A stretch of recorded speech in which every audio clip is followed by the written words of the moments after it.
my top rules to be financially free: you want to make sure that your income is more than your expenses, okay? You want to make sure you're putting at least 10% away off the top. You want to make sure you take 10% away, like right away. Put it in a different account, and use that money to invest. You want to have no credit card debt. If you got credit card debt, you want to pay off your credit card debt as fast as you possibly can. Don't pay off your car, which is so don't pay off your car. Like, your car is just a vehicle that you use to get to work and go buy groceries and whatever. Like, don't pay that off. It's a depreciating asset. Don't buy a house. The worst thing you can do is go buy a house. Like, it's not good to go buy a house. Why is it not good to go buy a house? Because you want to take the money that you're saving, the 10%, and you want to put it into things that are going to be income producing. You want to put them into companies, you want to businesses, rental properties, whatever you can, right? Those are my top 5 things. And most people don't take that 10%. That 10% is huge. And eventually you want to get to the point where you're living off maybe 10% and you're putting the 90% to work. That's the goal. You want to get to the point where your income, so that's what the wealthy are doing. What the wealthy are doing is they're taking 90% of the money they're making and they're putting it out to work.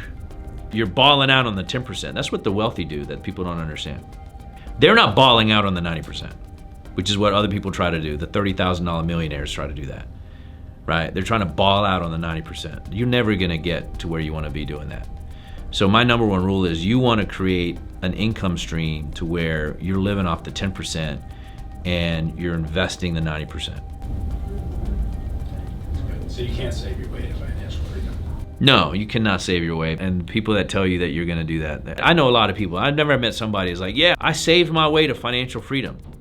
Dude, that's BS. Like, you're not gonna save. You ever met anyone that saved their way to financial freedom? No. And okay, so fine. Maybe you're 8,000 years old and you've saved $1 million or $1.5 million or $2 million or whatever. I think that they say, like, you want to have like $1.7 million in retirement by the time you're getting ready to retire, right? Okay.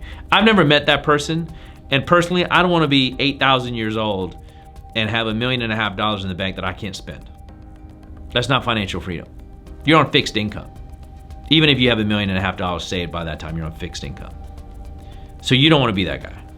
You want to have your money out working to where you've got income coming in, you've got assets appreciating, and you've got things happening beyond have the money sitting in the bank and you're losing 4 to 5% for inflation.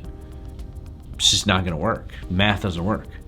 Even if you buy real estate, like, you've got to be a real estate developer and you got to be buying and selling real estate. Like, if you think you're just gonna put money in real estate that doesn't income produce enough, and you're buying and selling, doing acquisitions, and you're making 5% a year on your money, I mean, you're barely beating inflation.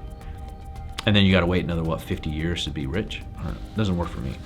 I mean, because I know people that like they put 100 grand, 50 grand, whatever into real estate stuff, and they're making 4%, 5%. So they're making $6,000 a year, $5,000 a year. Like, okay, so in 10 years, 10 years, dude, 10 years like a lifetime. You can raise like a kid, and he's almost driving and shit. Like, what do you do with that?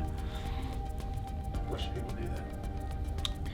They need to start businesses. They need to invest in businesses. Maybe you're not a business owner. Maybe you're not somebody that's gonna go create a business, but you can invest in a business, right? I don't have this idea that everybody's an entrepreneur. It's not true. Like, it's not true. So you could invest in businesses. So what we're gonna be starting next year is a healthcare fund, allow people to invest in businesses and have upside in businesses, as opposed to just, putting money away, getting 4%, right? So, sometimes it's better to give your money to somebody that can actually create value for you, and you're still doing your thing, right? But there's no better return in the world than a business.